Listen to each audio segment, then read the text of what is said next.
तो पहले हम बच्चों बीओपी एक बार रिवाइज करवा देता हूँ आपको, ठीक है ना, वो बहुत अच्छे से समझने की ज़रूरत है।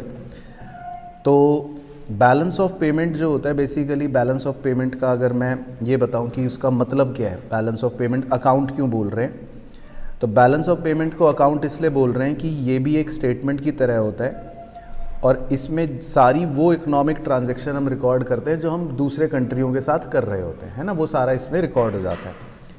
अब इसको अच्छे से समझने के लिए, मैंने कहा भी था कि इसमें देखो एनालिटिकल क्वेश्चन आया है, तो हमको बहुत अच्छे से बारीकी से समझना है, तो मैं पूरा आपके लिए बना के समझा देता हूँ कि बैलेंस ऑफ पेमेंट जो अकाउंट होता है, बेसिकली आप ये समझो कि इस अकाउंट की दो साइड्स होती हैं, एक होती है लेफ़्ट साइड, एक होती है राइट साइड।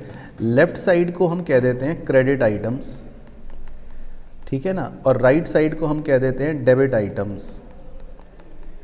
अब क्रेडिट आइटम्स कहने का मतलब ये होता है कि जब जब भी हमारे पास इनफ्लो होगा of foreign exchange, foreign exchange को मैं शॉर्ट में डॉलर लिख दूंगा, ठीक है, तो हम क्रेडिट साइड पर रिकॉर्ड करेंगे, और जब जब भी हमारा आउटफ्लो होगा फॉरेन एक्सचेंज का, तो फिर हम डेबिट साइड पर रिकॉर्ड कर देंगे। ये एक बेसिक फंडा होता है, ठीक है ना।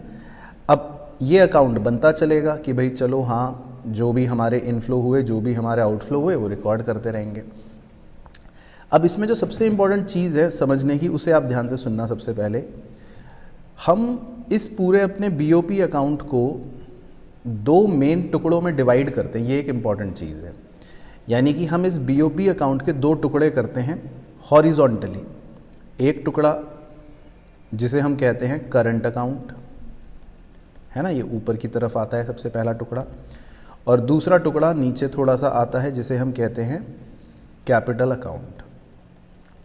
तो बीओपी जो है वो दो टुकड़ों में डिवाइडेड होता है, एक होता है करंट अकाउंट और एक होता है कैपिटल अकाउंट। तो आपको ये पता होना चाहिए कि ये दो टुकड़े किस आधार पर किए गए हैं, मतलब किस बेसिस पर किए गए हैं बीओपी के। तो बताओ क्रिश, पता है तुम्हें ये किस आधार पे किए जाते हैं? बताओ, करंट अकाउंट कौन से? जो हमारे, हाँ, एसेट और लायबिलिटी को प्रभावित नहीं करते, उन सारे आइटमों को हम करंट अकाउंट में रिकॉर्ड करते हैं। लेकिन जो भी चीज़ हमारी एसेट या लायबिलिटी को अफेक्ट करती है, उन्हें हम कहाँ रिकॉर्ड करते हैं? कैपिटल अकाउंट में, है ना। अब एसेट लायबिलिटी आपको पता ही है, आप अकाउंट्स पढ़ते ही हो सब कि भाई जैसे मान लो हमने कोई लोन ले लिया तो लायबिलिटी है ना, लेकिन हमने अपना कोई सामान बेच दिया तो वो कोई लायबिलिटी या एसेट नहीं है। बेसिकली ये मुद्दा है। तो जो चीज़ें एसेट लायबिलिटी को अफेक्ट करें तो कैपिटल अकाउंट में, जो अफेक्ट ना करें वो करंट अकाउंट में। अब हम पहले इनफ्लो की अगर बात करें, मेनली करंट अकाउंट के अंदर वो कहाँ कहाँ से हो सकता है इनफ्लो। तो देखो, हमारा मेन इनफ्लो होता है जब हम एक्सपोर्ट करते हैं किसी गुड्स को, गुड्स मतलब विजिबल आइटम्स को, मान लेते हैं 100 रुपये। दूसरा इनफ्लो हमारा होता है मेनली जब हम एक्सपोर्ट करते हैं सर्विसेज को, मान लेते हैं 150 रुपये, ऐसी कुछ भी लिख रहा हूँ। तीसरा हमारा इनफ्लो होता है इन्वेस्टमेंट इनकम से, जो हमें रिसीव होती है। अब इन्वेस्टमेंट इनकम क्या हो गई कि जैसे मान लो आपने घर ले रखा है दुबई में, वहाँ से आपको रेंट मिल गया, या आपने कोई शेयर्स खरीद रखे हैं किसी विदेशी कंपनी के, वहाँ से आपको डिविडेंड मिल गया। कहीं से भी निवेश करके आपको मतलब इनकम मिल जाए, तो इन्वेस्टमेंट इनकम रिसीव्ड अगर आपको कहीं से भी हो रही है तो सिंपल सी बात है, वो भी इनफ्लो हो गया। और बाकी जो चौथा है वो बहुत ही सिंपल है, वो आपने कल भी पढ़ा था, यूनिलैटरल ट्रांसफ़र्स। अब जैसे आपका कोई दोस्त कनाडा में रहता है, उसने आपको गिफ्ट दिया, तो ये यूनिलैटरल ट्रांसफ़र हमें रिसीव हो गया, मान लेते हैं ट्रांसफ़र पेमेंट्स। तो जितनी भी ट्रांसफ़र रिसिप्ट्स हमें मिली वो सारी भी हमारे लिए एक इनफ्लो की तरह हो गई। तो मतलब अगर मैं वैसे ही जोड़ूँ तो कुल मिलाकर 850 की रिसिप्ट्स हमारे करंट अकाउंट में रिकॉर्ड हो गई। अब इनमें से कोई भी आइटम हमारी एसेट या लायबिलिटी को क्या अफेक्ट नहीं कर रहा, लेकिन दो चीज़ें ऐसी भी हैं जो हमारी एसेट लायबिलिटी को अफेक्ट कर सकती हैं। अब वो भी इनफ्लो होती है। जैसे एक इनफ्लो क्या हो सकता है, मान लो आपने अपना कोई एसेट बेच दिया, है ना। अब अगर आप अपना कोई एसेट बेच दोगे तो वो तो आपके एसेट्स को अफेक्ट कर रहा है, तो वो भी इनफ्लो है, लेकिन कौन से अकाउंट में रिकॉर्ड होगा? कैपिटल अकाउंट में। देखो फ़र्क समझ आ गया ना, एसेट कम हो रहा है, राइट, एसेट अफेक्ट हो रहा है, तो इसीलिए उसको हमने अब इस साइड लिखा। या मान लो जैसे आपने कोई अपनी इन्वेस्टमेंट बेच दी, तो अब इन्वेस्टमेंट अगर बेच दी तो ये भी एक तरह से क्या हो रहा है, आपका एसेट कम हो रहा है ना। या मान लो आपने कोई लोन ले लिया, लोन टेकन, अब आपने कहीं से लोन ले लिया तो ये भी आपकी क्या बढ़ गई, लायबिलिटी बढ़ गई, है ना। तो मान लो आपकी लायबिलिटी बढ़ रही है, तो इस तरह के इनफ्लो हम कौन से अकाउंट में रिकॉर्ड करेंगे, कैपिटल अकाउंट में। तो आपको पहले ये बारीक बात ध्यान रखनी है। अच्छा, सिमिलरली आउटफ्लो, अगर मैं आउटफ्लो लिख दूं तो बिल्कुल इसका उल्टा हो जाएगा। तो मेरे आउटफ्लो कब होंगे करंट अकाउंट में, इंपोर्ट ऑफ गुड्स मान लेते हैं भाई 200 रुपये के, या मैंने कोई सर्विसेज इंपोर्ट कर ली, सर्विसेज का मतलब है इनविजिबल आइटम्स, मान लेते हैं 100 रुपये के। अच्छा, इसी तरह हम लोग इन्वेस्टमेंट इनकम क्या कर सकते हैं, कई बार पे कर सकते हैं। भाई ज़रूरी तो नहीं कि हमें हमेशा मिले ही, किसी फॉरेनर ने यहाँ पे इन्वेस्ट कर रखा है तो उसको पैसा बाहर मिल जाएगा, मान लेते हैं 300 रुपये। और इसी तरह आपने भी यूनिलैटरल ट्रांसफ़र्स हो सकता है कुछ बाहर पे करे हों, है ना, यूनिलैटरल ट्रांसफ़र्स पेड, आपने गिफ्ट भेजे हो 350 रुपये के। तो मतलब ये सारी चीज़ें हमारे आउटफ्लो हो गई, लेकिन ये हमारी एसेट लायबिलिटी को प्रभावित नहीं करेंगी, है ना। लेकिन जो चीज़ें मान लो एसेट लायबिलिटी को प्रभावित कर सकती हैं वो क्या हो सकती है, जैसे मान लो आपने कोई बाहर घर खरीदा दुबई में, एसेट खरीद लिया, तो अब ये तो एसेट को अफेक्ट कर रहा है, मतलब ये तो एसेट को बढ़ा रहा है आपके, है ना, और फॉरेन एक्सचेंज जा रहा है, पैसा जा रहा है, तो ये आपके कैपिटल अकाउंट में आएगा। या मान लो आपने कोई इन्वेस्टमेंट खरीद ली, आपने किसी फॉरेन कंपनी के शेयर्स में निवेश कर दिया, तो देखो आपका पैसा गया, बाहर गया, है ना, 100 रुपये मान लेते हैं। या मान लो आपने क्या करा, लेंडिंग, आपने लोन दे दिया किसी को, है ना, एसेट इंक्रीज हो गया, है ना, आपने लोन दे दिया, तो ये भी आपके पैसे देखो बाहर चले गए, मान लेते हैं 100 रुपये। तो मतलब ये कि आपके पैसे बाहर जा सकते हैं। तो इस तरह से मान लो ये है 600 और ये है 400, तो कुछ भी हो सकता है, पॉइंट ये है। तो हमारी रिसिप्ट्स भी हो सकती हैं, हमारी कुछ पेमेंट्स भी हो सकती है। लेंडिंग थोड़ा सा बढ़ा देता हूँ, उसको 400 कर देता हूँ, चलो, तो ये हो जाएगा 700, ठीक है ना। तो सबसे पहला मुद्दा ये है कि बीओपी में करंट अकाउंट में वो चीज़ें आएंगी जो एसेट लायबिलिटी को अफेक्ट नहीं करेंगी, कैपिटल अकाउंट में वो चीज़ें आएंगी जो एसेट और लायबिलिटी को क्या करेंगी, अफेक्ट करेंगी। अब बड़े ध्यान से सुनना, सबसे इम्पॉर्टेंट चीज़, सबसे इम्पॉर्टेंट खेल तो अब है इसका, जो बच्चे कई बार नहीं समझते, वो ये कि यहाँ से लेके यहाँ तक ये जितने भी आइटम्स मैंने लिखे हैं अभी तक, यहाँ से लेके यहाँ तक, ये सारे आइटम्स जो हैं ये कहीं ना कहीं हमारे प्रॉफिट के मोटिव की वजह से हमने करें, कहीं ना कहीं, है ना। और अगर आप यहाँ तक के सारे आइटम्स का अगर मैं एक बार टोटल करूँ, ऐसे ही ग्रैंड टोटल करूँ, एक बार रिसिप्ट साइड का टोटल बताना, ग्रैंड टोटल कितना आ रहा है रिसिप्ट का, 850 और 600 1450, और पेमेंट साइड का टोटल करो 950 और 700 1650। तो इसका मतलब हमारी पेमेंट साइड के अंदर क्या है, पेमेंट साइड ज़्यादा है और रिसिप्ट साइड कम है ना।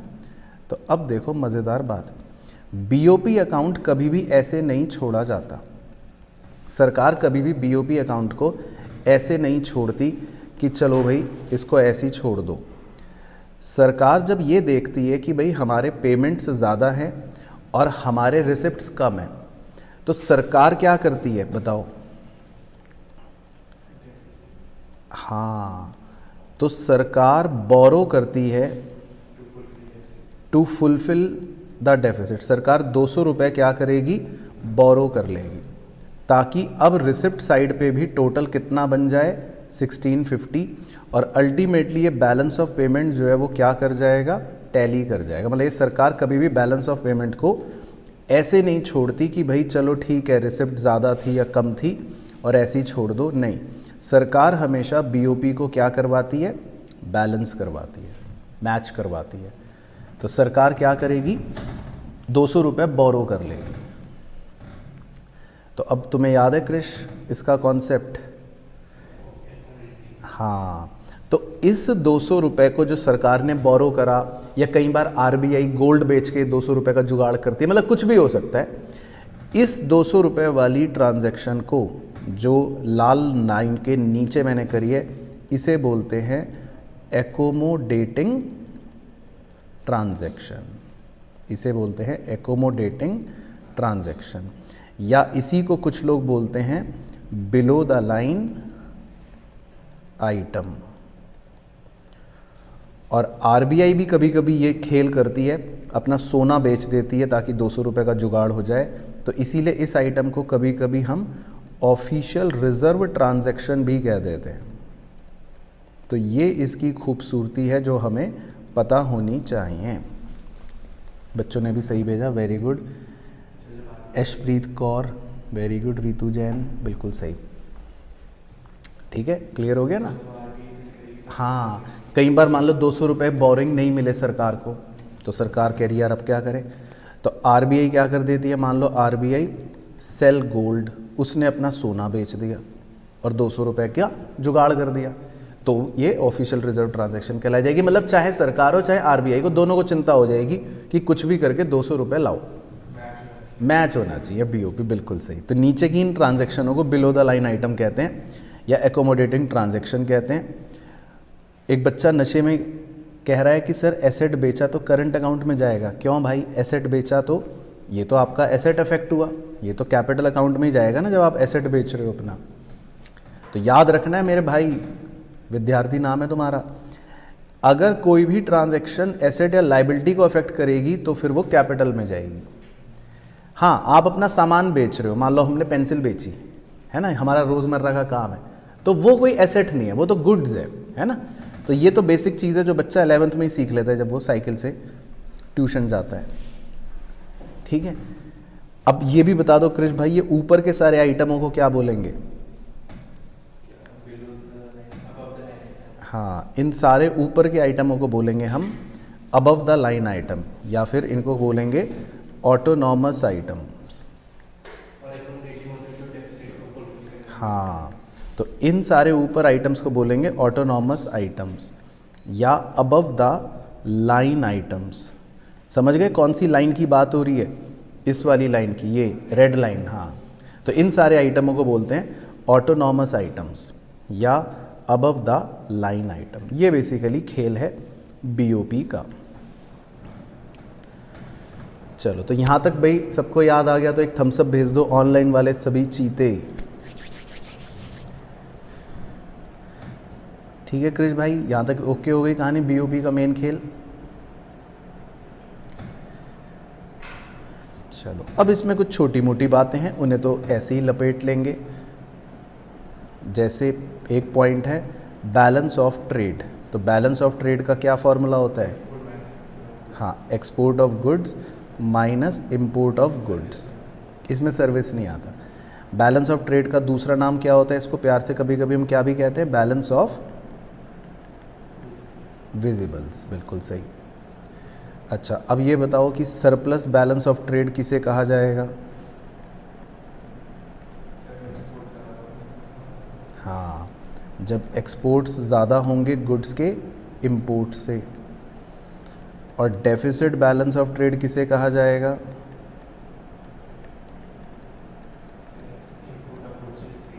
हाँ, जब एक्सपोर्ट्स मतलब कम होंगे इंपोर्ट ऑफ गुड्स से। ठीक है ना, ये क्लियर हो गए पॉइंट।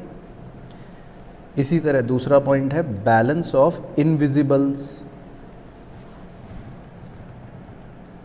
बैलेंस ऑफ इनविजिबल्स यानी BOI। तो बैलेंस ऑफ इनविजिबल्स किसे कहेंगे।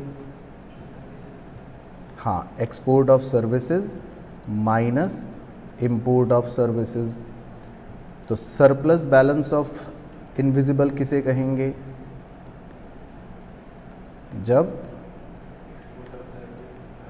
एक्सपोर्ट ऑफ सर्विस ज़्यादा होंगे इंपोर्ट ऑफ सर्विस से। और डेफिसिट बैलेंस ऑफ इनविजिबल किसे कहेंगे, जब एक्सपोर्ट ऑफ सर्विस कम होंगे इंपोर्ट ऑफ सर्विस से। है ना, सिंपल। अच्छा, तीसरा पॉइंट, मान लो हमें बीओपी करंट अकाउंट निकालना हो पूरा, कि बीओपी करंट अकाउंट का क्या आंसर है मान लो, तो फिर हम अपने एग्जाम्पल की अगर बात करें तो देखो तब हम पता है क्या जोड़ेंगे, जो करंट अकाउंट में पूरी रिसिप्ट्स है, जैसे खाली करंट अकाउंट में टोटल रिसिप्ट्स कितनी है 850, वेरी गुड, और करंट अकाउंट में टोटल पेमेंट 950, वेरी गुड। तो अगर मान लो हम balance of payment current account का हम अपने एग्जाम्पल में आंसर निकालेंगे ना, तो 850 रिसिप्ट्स हैं, 950 पेमेंट्स हैं, तो ये आ रहा है -100। तो इसको क्या बोला जा सकता है, इसकी क्या टर्मिनोलॉजी पड़ सकती है कि जो हमारा balance of payment current account है, हाँ, इज़ 100 अनफेवरेबल। इसे क्या बोल सकते हैं, अनफेवरेबल। लेकिन जो सबसे मार्केट में प्रचलित टर्म है इसकी, इसे बोला जाता है करंट अकाउंट डेफिसिट। कितना 100, हाँ, फेवरेबल बोलता अगर प्लस में आ जाता। तो बैलेंस ऑफ पेमेंट हमारा 100 रुपये अनफेवरेबल है, तो इसे मेजरली इकोनॉमिक पेपर्स के अंदर बोला जाता है करंट अकाउंट डेफिसिट। शॉर्ट में इसकी न्यूज़ में हेडिंग आती है CAD। तो इस पर आपसे हॉट क्वेश्चन पूछ सकता है कि CAD 100 है, तो इसका मतलब समझ गए, हाँ, कि करंट अकाउंट में डेफिसिट 100 है, इसको बोलते हैं CAD, current account deficit, short में बोलते हैं CAD।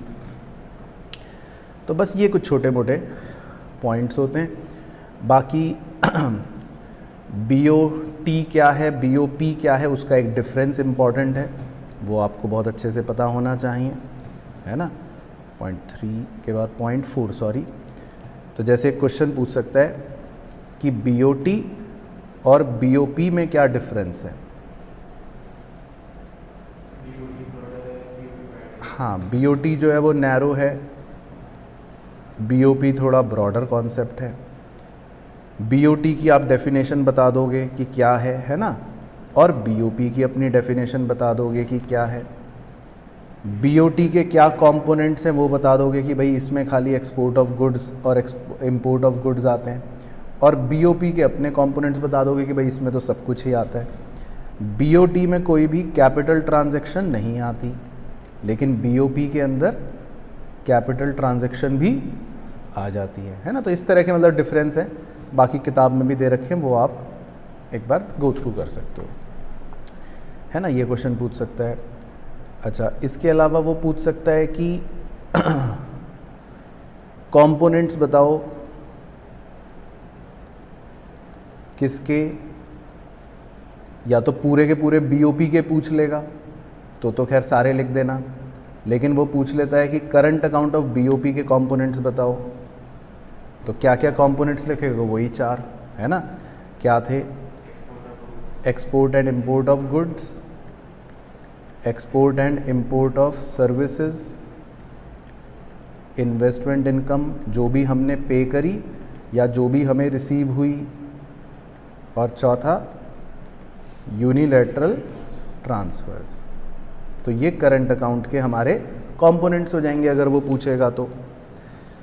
लेकिन ज़्यादातर बच्चे जो गड़बड़ घोटाला करते हैं वो करते हैं जब क्वेश्चन पूछता है कि कैपिटल अकाउंट के कंपोनेंट्स बताओ, तो उसमें क्या लिखना है,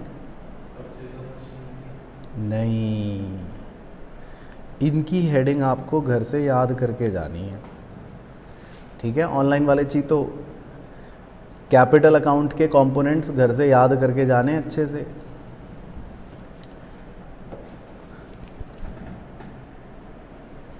वो नहीं पढ़ना निखिल भाई। तो देखो कंपोनेंट्स क्या हैं कैपिटल अकाउंट के BOP में, पता है ये क्या क्या लिखने, ये सही लिखने। एक को बोलते हैं हम प्राइवेट ट्रांजैक्शन। इसका मतलब ये होता है कि मान लो कोई आपने या मैंने कोई ट्रांजैक्शन करी, हमने अपना एसेट बेचा, घर खरीदा, ये प्राइवेट ट्रांजैक्शन है। लेकिन दूसरी कैटेगरी को हम नाम दे देते हैं ऑफिशियल ट्रांजैक्शन। ऑफिशियल ट्रांजैक्शन का मतलब हो गया कि जैसे मान लो सरकार ने बाहर कोई इन्वेस्ट करा, सरकार ने एसेट बेचा, तो ऑफिशियल ट्रांजैक्शन। एक कैटेगरी बोलते हैं हम डायरेक्ट इन्वेस्टमेंट। बहुत अच्छा पॉइंट है, तो इस पे तो इनडायरेक्ट क्वेश्चन ढेर मार मार के आते हैं, आपके एग्ज़ाम में भी आएंगे, लिख लो इसमें CBSE मार्च 2023, है ना, अगले साल के बच्चों के लिए पहले से ही लिखवा दिया। तो डायरेक्ट इन्वेस्टमेंट, और दूसरा होता है पोर्टफोलियो इन्वेस्टमेंट। अब क्या फ़र्क है दोनों में? डायरेक्ट इन्वेस्टमेंट होता है जब आप कोई एसेट खरीदते हो या निवेश करते हो और आपको उस पर कंट्रोल मिल जाता है। और पोर्टफोलियो इन्वेस्टमेंट मतलब होता है कि जब आप अपना पैसा निवेश करते हो पर आपको किसी एसेट पर कंट्रोल नहीं मिलता, नो कंट्रोल ऑन एसेट। तो इसका एक एग्जांपल समझ लेते हैं। तो भाई मान लो आप अभी यहाँ बैठे हो, ठीक है, तो आपने सोचा चलो यार दुबई में घर खरीद लेता हूँ, तो आपने अपना पैसा दुबई में एक घर में निवेश कर दिया, ठीक है ना। तो ये कौन सी इन्वेस्टमेंट मानी जाएगी? डायरेक्ट इन्वेस्टमेंट, क्योंकि आपने घर खरीद लिया, आपने अपना पैसा बाहर किसी एसेट में लगा दिया और आपको उस एसेट का कंट्रोल मिल गया। लेकिन अगर आपने अपना पैसा बाहर लगा दिया और आपने मान लो किसी फॉरेन कंपनी के, फेसबुक कंपनी के शेयर्स खरीद लिए, तो अब आप कोई फेसबुक कंपनी के मालिक बन गए, या ऐसा है कि आपके पास कोई एसेट का कंट्रोल आ गया? नहीं, आपने अपना पैसा सिर्फ कहाँ निवेश करा है? फाइनेंशियल इंस्ट्रूमेंट में। तो हाँ, इसे बोलते हैं पोर्टफोलियो इन्वेस्टमेंट, ये फ़र्क है। तो जब आप कोई ऐसी चीज़ में पैसा निवेश करते हो जिसमें आपके पास एसेट का कंट्रोल आ जाए, वो डायरेक्ट इन्वेस्टमेंट होती है। लेकिन जब आप खाली किसी फाइनेंशियल इंस्ट्रूमेंट में इन्वेस्ट करते हो, आपके पास कोई एसेट का कंट्रोल नहीं आता, उसे हम पोर्टफोलियो इन्वेस्टमेंट कहते हैं। तो आपको ये 4 पॉइंट्स अच्छे से लिखने पड़ेंगे कि भाई कैपिटल अकाउंट के ये कंपोनेंट्स होते हैं। बाकी क्वेश्चन आपसे इसमें ये पूछ सकता है कि ऑटोनॉमस और एकोमोडेटिंग आइटम्स का डिफरेंस बता दो, एक पॉइंट वो भी बन सकता है। तो वो मुझे लगता है कि अब आपके लिए आसान है।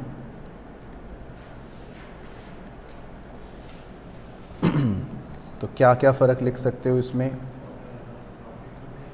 एकोमोडेटिंग है ना, तो ये लिख सकते हो कि ये तो प्रॉफिट मोटिव के लिए हैं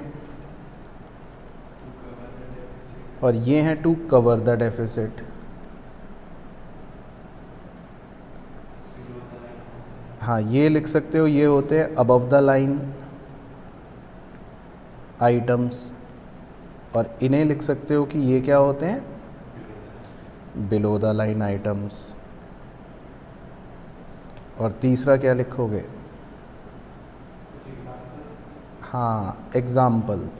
इसमें कुछ भी लिख दो कि भाई एक्सपोर्ट ऑफ गुड्स करे, और इसमें लिख दो कि सरकार ने बोरो करा। तो बेसिकली ये ऑटोनॉमस एकोमोडेटिंग आइटम का भी डिफरेंस आपसे पूछ सकता है। और फिर एक बहुत ही बेहतरीन, देव बाबू पूछ रहे हैं सर ऑफिशियल रिजर्व ट्रांजैक्शन समझा तो दी, और एरर और ओमिशन आपके लिए नहीं है, वो छोड़ देना। एक भाई ने पूछा बीओपी में एरर और ओमिशन एक लास्ट में बनता है, लेकिन वो आपके लिए रेलिवेंट नहीं है। मतलब जैसे कई बार बीओपी बनाया, सारी रिसिप्ट सारी पेमेंट आई, तो कुछ फ्रैक्शंस ऑफ पैसों का डिफरेंस रह जाता है ना, उन्हें एरर एंड ओमिशन कहते हैं। हाँ जी, एक्सप्लेन करना पड़ेगा मेरे दोस्त, बिल्कुल। हाँ, कंपोनेंट्स एज इट इज़ लिखना दिशा, और उनको एक एक लाइन एक्सप्लेन करनी है। मैंने वैसे मेन लेक्चर्स में बता रखा है, वो करना है। अब क्रिश, सबसे इम्पॉर्टेंट क्वेश्चन जो पूछा जाएगा, जो बच्चे कई बार गड़बड़ कर देते हैं, वो ये कि डेफिसिट इन बीओपी क्या है, उसकी परिभाषा क्या है, या सरप्लस इन बीओपी क्या है, उसकी परिभाषा क्या है। तो कुछ इस पर बता सकते हो? हाँ, तो ये है वो परिभाषा जो ज़्यादातर बच्चे करते हैं, लेकिन उस पर नंबर पूरे नहीं मिलेंगे। आपको बताना है डेफिसिट तब होगा जब ऑटोनॉमस रिसिप्ट्स कम होंगी ऑटोनॉमस पेमेंट से। इसमें शब्द ऑटोनॉमस ज़्यादा इम्पॉर्टेंट है, रिसिप्ट पेमेंट तो नर्सरी का बच्चा भी बता देगा कि जी ये लो। और इसी तरह सरप्लस कब होगा? जब ऑटोनॉमस रिसिप्ट्स ज़्यादा होंगी ऑटोनॉमस पेमेंट से। तो इसमें autonomous word is more important. तो हम कहेंगे कि वो डेफिसिट है या सरप्लस है बीओपी में, है ना। तो ये थोड़ा सा इम्पॉर्टेंट पॉइंट है, जो पता होना चाहिए। बाकी क्वेश्चन आपसे लास्ट में ये पूछ सकता है कि बैलेंस ऑफ पेमेंट में अगर डिसइक्विलिब्रियम है तो उसके क्या कारण हैं, है ना। भाई ज़रूरी तो नहीं कि बैलेंस ऑफ पेमेंट हमारा मैच ही कर रहा है, तो कई बार उसमें डिसइक्विलिब्रियम भी हो जाता है, मतलब कि मिसमैच हो जाता है। तो वो पूछ लेगा कि बताओ इसके क्या कारण हैं, इसके क्या कॉजेज़ हैं। तो इसके मेनली 3 कॉजेज़ होते हैं। एक तो आर्थिक फैक्टर, दूसरे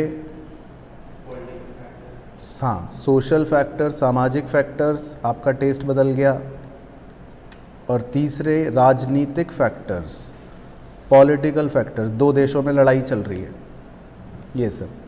तो कुछ भी हो सकता है। तो इकोनॉमिक फैक्टर्स में अलग अलग चीज़ें हो सकती है। भाई मान लो इन्फ्लेशन है ना, आपके गुड्स यहाँ पे महंगे, आप बाहर से मंगवाओगे सस्ते वाले, कुछ भी हो सकता है ना।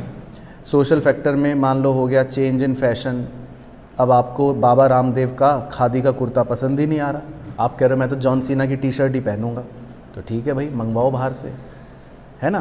पॉलिटिकल फैक्टर्स में मान लो इनस्टेबिलिटी है कंपनी में, और मतलब देश में इनस्टेबिलिटी इन इकनॉमी, जैसे पाकिस्तान में भी हालात चल रहे हैं, या रशिया और यूक्रेन की मान लो लड़ाई चल रही है, तो अब वहाँ पे बीओपी देख लो यूक्रेन का कैसा होगा, उनसे मंगवाओ बीओपी देना ज़रा अपना, तो गड़बड़ होगा। तो मतलब बहुत सी चीज़ें हैं जो बीओपी के डिसइक्विलिब्रियम का कारण बन सकती है। अब चलते हैं आखिरी पड़ाव पर, इसका क्या नाम है आखिरी का, फॉरेन एक्सचेंज। तो फॉरेन एक्सचेंज किसे कहते हैं बताओ क्रिश? बाकी सारी करेंसी, ठीक है ना। तो कोई भी currency other than domestic currency, तो उसे हम कहेंगे फॉरेन एक्सचेंज। तो कोई भी हो सकती है, लेकिन हम सिंप्लिसिटी के लिए डॉलर ले लेते हैं, बाकी वैसे कोई भी हो सकती है, पाउंड, येन, यूरो, कुछ भी एटसेट्रा, तो उसको कहेंगे फॉरेन एक्सचेंज। फिर फॉरेन एक्सचेंज रेट किसे कहेंगे?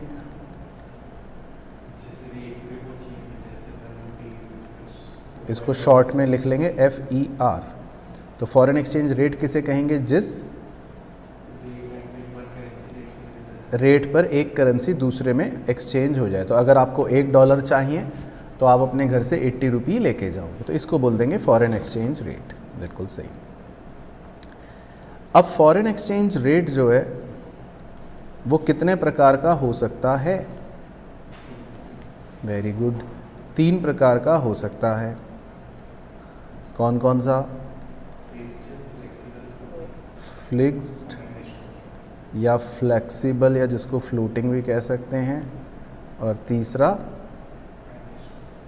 Manage floating. तो इन तीनों में कुछ ज्ञान रूपी बात बतानी है आपको कि भाई फिक्स्ड में क्या है, फ्लोटिंग में क्या है, और मैनेज फ्लोटिंग में क्या है। बिल्कुल सही। फिक्स्ड में तो रेट कौन फिक्स करता है? गवर्नमेंट या अथॉरिटी। फ्लेक्सिबल में कौन फिक्स करता है? बाय नहीं, दोनों नहीं, डिमांड एंड सप्लाई। क्योंकि फ्लेक्सिबल में रेट कैसे निकलता है? जहाँ पर सप्लाई और डिमांड इंटरसेक्ट करते हैं अपने आप। मैनेज फ्लोटिंग में कैसे निकलता है? निकलता है बाय डिमांड एंड सप्लाई, हाँ, बट गवर्नमेंट या अथॉरिटी कह लो, मतलब RBI इंटरवीन्स, उसमें थोड़ा सा मतलब इंटरवीन कर देती है, अपनी दखल अंदाजी कर देती है, तभी इसको हम डर्टी फ्लोटिंग भी कहते हैं। बिल्कुल सही। तो पुराने ज़माने में फिक्स्ड चलता था, लेकिन फिर उसको हटा दिया, उसमें लिमिटेशंस हुआ करते थे, हालांकि वो हमें नहीं पढ़ने। और फ्लेक्सिबल जो है वो आज के ज़माने का है, लेकिन उसमें भी RBI थोड़ा इंटरवीन कर देती है, तो हम प्रैक्टिकली कहते हैं कि मैनेज फ्लोटिंग चलता है ना। बाकी फिक्स्ड के बारे में मतलब अगर कुछ बातें कहें तो फिक्स्ड मेथड के अंदर बेसिकली क्या होता था, उसमें अगर मैं मेरिट की बात करूं, फ़ायदे की बात करूं, तो स्टेबिलिटी बनी रहती थी, ये इसमें एक पॉजिटिव पॉइंट है। बाकी इसमें दूसरा फ़ायदा ये है कि स्पेकुलेशन नहीं होता था, लेकिन इसका ड्रॉबैक सबसे बड़ा ये था कि सरकार को लार्ज रिजर्व्स अपने पास मेंटेन करके रखने पड़ते थे। तो इसी मेन ड्रॉबैक की वजह से कह लो कि फ्लेक्सिबल मेथड आ गया। तो फ्लेक्सिबल मेथड के अंदर ये फ़ायदा हो गया कि सरकार को कोई रिज़र्व मेंटेन नहीं करने। लेकिन हाँ, दो ड्रॉबैक ये हो गए कि इसमें कोई स्टेबिलिटी नहीं रहती, आए दिन बदलता रहता है। जैसे आप प्रैक्टिकली भी देखते होंगे ना, डॉलर का रेट चेंज हो रहा है ना, और दबा के इसमें स्पेकुलेशन होती है, सट्टेबाजी, जुआ, तो ये इसमें ड्रॉबैक होते हैं ना। बाकी मैनेज फ्लोटिंग का ऐसा कोई मेरिट डीमेरिट नहीं है। तो बेसिकली ये हो गए 3 प्रकार के फॉरेन एक्सचेंज रेट। अब फॉरेन एक्सचेंज रेट जो 3 प्रकार के हुए, उसके बाद जो अगला टॉपिक है जो हमें पता होना चाहिए वो ये कि फॉरेन एक्सचेंज मार्केट कितने प्रकार का है। ये भी मतलब एक ज्ञान की बात पता होनी चाहिए। तो कितने प्रकार का है? 2 प्रकार का है। एक को बोलते हैं स्पॉट और एक को बोलते हैं फॉरवर्ड, या उसको फ्यूचर भी कह देते हैं। तो स्पॉट में तो ये होता है कि आप आज खरीदते हो, टुडे, और आज ही मतलब के दाम पे खरीद लेते हो। तो सिंपल हो गया इसको, तो मतलब आज आप गए सब्जी खरीदने, पैसे दिए, सब्जी ले आए। लेकिन फॉरवर्ड मार्केट में क्या होता है कि आज सिर्फ आप कॉन्ट्रैक्ट करते हो, टुडे कॉन्ट्रैक्ट ओनली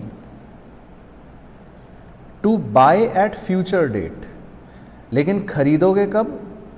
भविष्य में, फ्यूचर में। तो इसको बोलते हैं फॉरवर्ड मार्केट। मतलब मैं आज आपके पास आया, मैंने कहा मैं आज सिर्फ ये कॉन्ट्रैक्ट करने आया हूँ कृष कि मैं 2 साल बाद तुमसे लैम्बोर्गिनी खरीदूंगा। तो ये कौन सा मार्केट हो गया? Forward market. स्पॉट है कि आज ही पैसे दिए और आज ही तुम्हारी लैम्बोर्गिनी खरीद ली, तो ये हैंड टू हैंड। हाँ, तो ये हो गया फॉरवर्ड मार्केट। उसके बाद जी एक छोटा सा पॉइंट ये कि फंक्शंस क्या हैं फॉरेन एक्सचेंज मार्केट के। तो इसके 3 फंक्शन हैं, थोड़ा सा पढ़ के चले जाना। एक होता है क्रेडिट फंक्शन। क्रेडिट फंक्शन का मतलब ये है कि आप फॉरेन एक्सचेंज मार्केट में भी उधार ले सकते हो। जैसे आपको पेमेंट करनी है यूएस में किसी व्यक्ति को, तो आप इंस्टॉलमेंट में कर सकते हो। आप कह सकते हो कि मैं चलो बिल्स ऑफ एक्सचेंज एक्सेप्ट कर लेता हूँ, बाद में पे कर दूंगा, है ना। तो दैट इज़ क्रेडिट फंक्शन। दूसरा होता है ट्रांसफ़र फंक्शन। अब आपको फंड्स भेजने हैं, डॉलर्स भेजने हैं, तो आप एक कंट्री से दूसरे कंट्री ट्रांसफ़र भी कर सकते हो, दैट इज़ ट्रांसफ़र फंक्शन। और तीसरा होता है हेजिंग फंक्शन। हेजिंग फंक्शन समझा नहीं सकता, तो इसीलिए उसके लिए माफ़ी, लेकिन हाँ उसके कीवर्ड्स लिख देता हूँ कि ये बेसिकली क्या होता है। ये एक एक्टिविटी होती है to reduce the risk of loss of foreign exchange. तो ये इंपोर्टर्स एक्सपोर्टर्स जो है आमतौर पे वो लोग करते हैं ताकि उनका थोड़ा रिस्क कम हो जाए। अब कैसे करते हैं वो अभी छोड़ो, लेकिन इसको बोलते हैं हेजिंग फंक्शन। तो फॉरेन एक्सचेंज मार्केट के 3 फंक्शन रहते हैं। सही, बच्चों ने भी सही भेजा, बहुत बढ़िया। तो ये 5 बातें तो सिंपल क्लियर हो गई।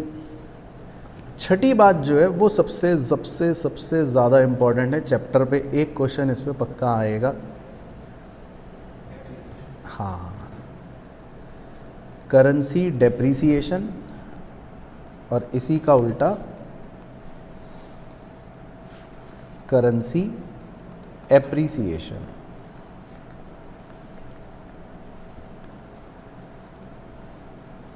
तो करेंसी डेप्रिसिएशन कब कहते हैं? जब हम मान लो आज $1 है 50 रुपए का, वो सॉरी पहले $1 था 50 रुपए का, और आज $1 हो गया 100 रुपए का। तो हम इस सिचुएशन को क्या कहेंगे? Currency depreciation. लेकिन अगर मान लो पहले $1 था 100 रुपए का, और आज $1 हो गया 50 रुपए का, तो इस सिचुएशन को हम क्या कहेंगे? Currency appreciation. बिल्कुल सही।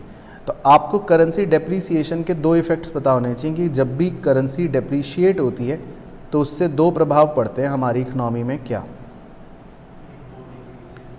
वेरी गुड, इंपोर्ट डिक्रीजेज, क्योंकि विदेशी सामान हमारे लिए महंगा हो गया। और दूसरा एक्सपोर्ट इंक्रीजेज। अब जल्दी से बताओ, ऐसा होने से बीओपी पर क्या इफ़ेक्ट पड़ने वाला है?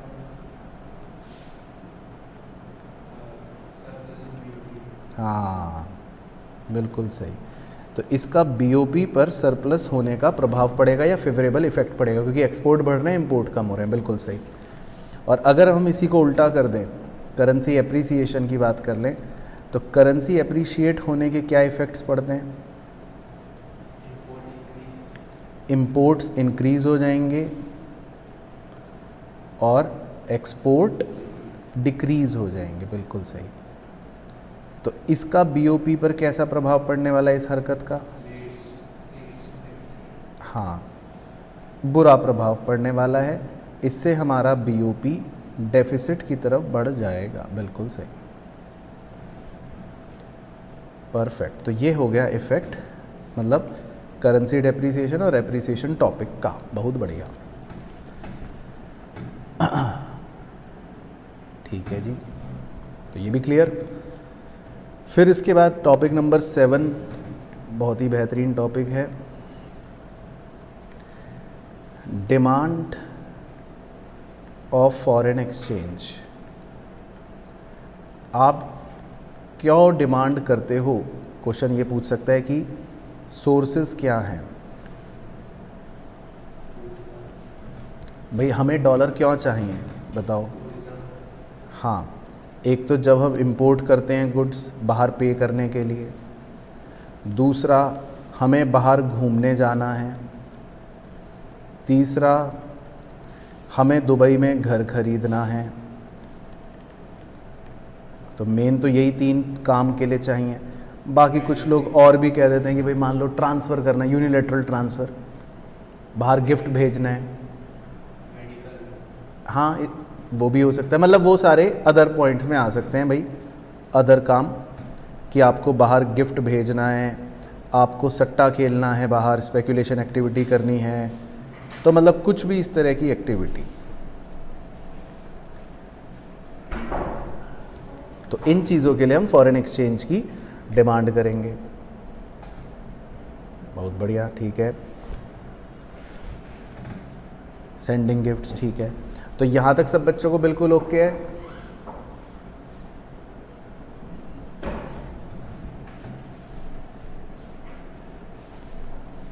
क्यों कृष भाई, यहाँ तक ओके है?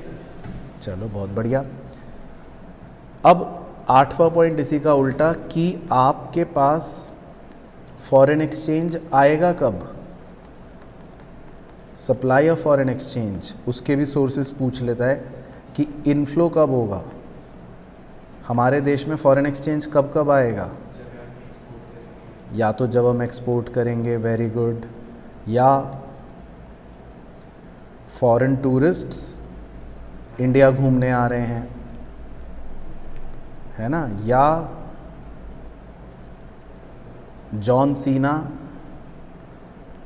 इन्वेस्ट कर रहा है इंडिया में, है ना, उसने यहाँ घर खरीद लिया, और या आपका कनाडा का मित्र आपको गिफ्ट भेज रहा है। हाँ, तो मतलब इन सब चीज़ों के चलते हमें डॉलर क्या होंगे, आएंगे। ये सारी चीज़ें क्या हो गई, इनफ्लो हो गई। तो इनसे हमारे पास डॉलर का इनफ्लो होगा, या कह सकते हैं फॉरेन एक्सचेंज की सप्लाई होगी। तो ये बहुत अच्छे से पढ़ के जाना बच्चों एग्ज़ाम के लिए, कि भाई फॉरेन एक्सचेंज की डिमांड के सोर्सेज क्या हैं, फॉरेन एक्सचेंज के सप्लाई के सोर्सेज क्या हैं। फिर इसी से 9th टॉपिक हमारा बन जाता है कि how foreign exchange rate is determined. Foreign exchange rate कैसे डिटरमाइन होगा बताओ? बिल्कुल सही, जहां हमारा सप्लाई और डिमांड इंटरसेक्ट कर जाए।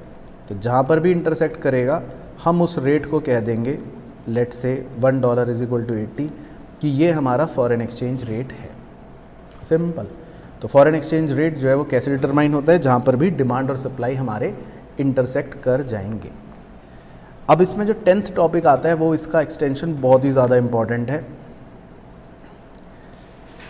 कि अगर मान लो चेंज हो जाए डिमांड फॉरेन एक्सचेंज की, तो क्या होगा कृष भाई?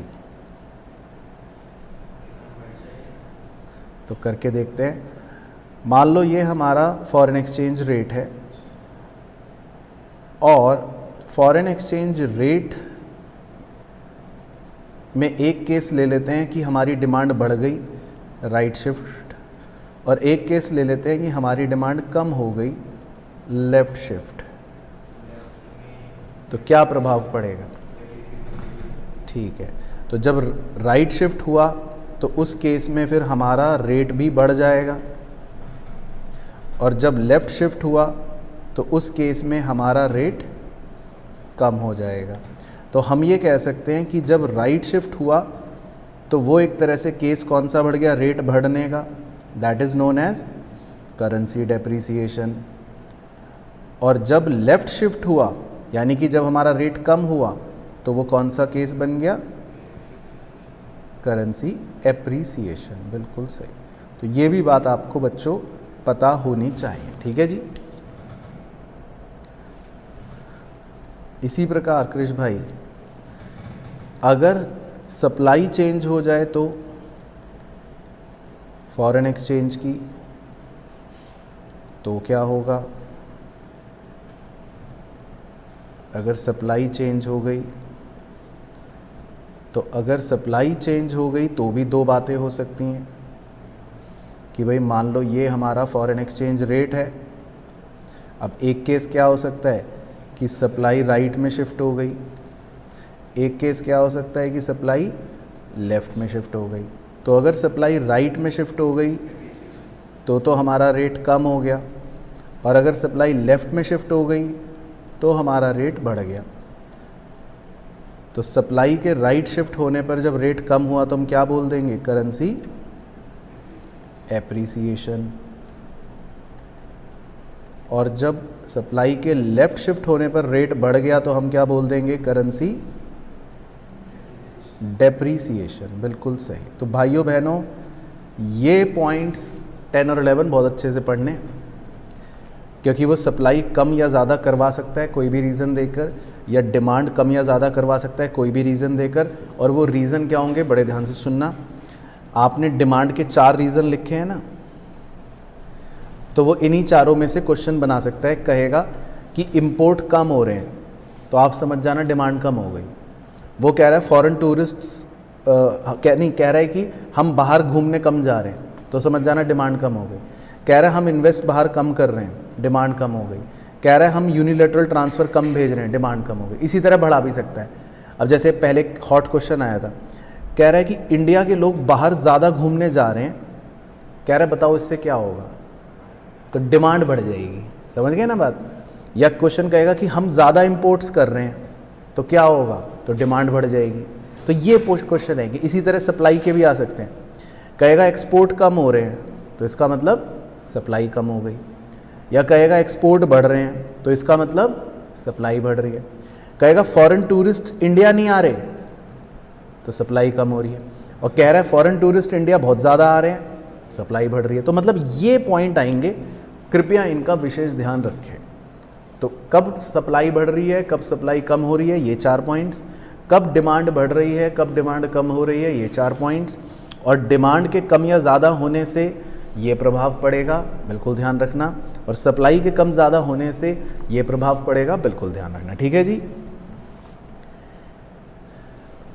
उसके बाद तो बस छुटमुंजे टॉपिक हैं बच्चों वाले, मेन मुद्दे वाला तो यही था। छुटमुंजे टॉपिक में आपसे पूछ सकता है, देख लेता हूँ कि क्या पूछ सकता है। और कृष भाई, और क्या टॉपिक बच गया इसमें? ये भी हो गया, ये भी हो गया। हाँ, ये एक पूछ सकता है कि भैया करेंसी डेप्रिसिएशन में और डीवैल्यूएशन में क्या फ़र्क है?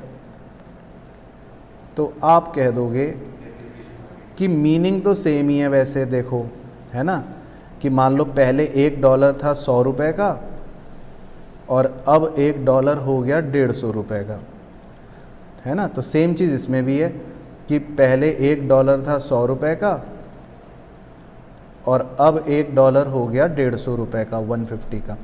तो मीनिंग तो सेम ही है, परंतु क्या अंतर है? करेंसी डेप्रिसिएशन क्या होता है? जो हाँ मार्केट फोर्सेस से होता है। करेंसी डेप्रिसिएशन किसकी वजह से होता है? मार्केट फोर्सेस की वजह से होता है। लेकिन करेंसी डीवैल्यूएशन क्या होता है? जो गवर्नमेंट करती है ज़बरदस्ती। तो मार्केट फोर्सेस से होने का मतलब है कि ये कौन से एक्सचेंज रेट सिस्टम में हो रहा होगा, फ्लेक्सिबल वाले में। और गवर्नमेंट करने का मतलब है कि ये कौन से एक्सचेंज रेट सिस्टम में हो रहा होगा, फिक्स्ड वाले में। तो ये फ़र्क है। सेम इसका उल्टा भी पूछ सकता है, एप्रिसिएशन या रीवैल्यूएशन, वो भी लिख देता हूँ, है ना। तो सेम लाइंस पर मतलब वो ये भी डिफरेंस पूछ सकता है कि करेंसी एप्रिसिएशन का और करेंसी रीवैल्यूएशन का डिफरेंस बताओ। तो वो भी वही बात है, लेकिन बस फ़र्क क्या होगा इनमें कि आप कहोगे एप्रिसिएशन मतलब ये कि $1 पहले 100 रुपये का था, लेकिन अब $1 50 का हो गया।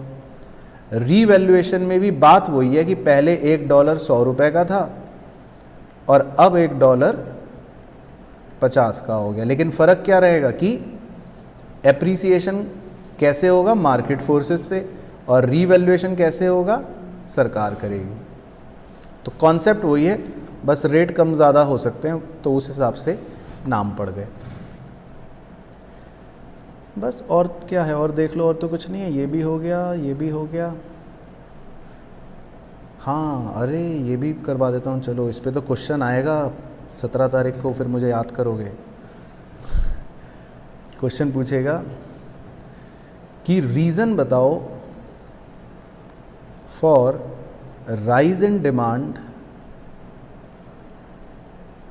When price falls.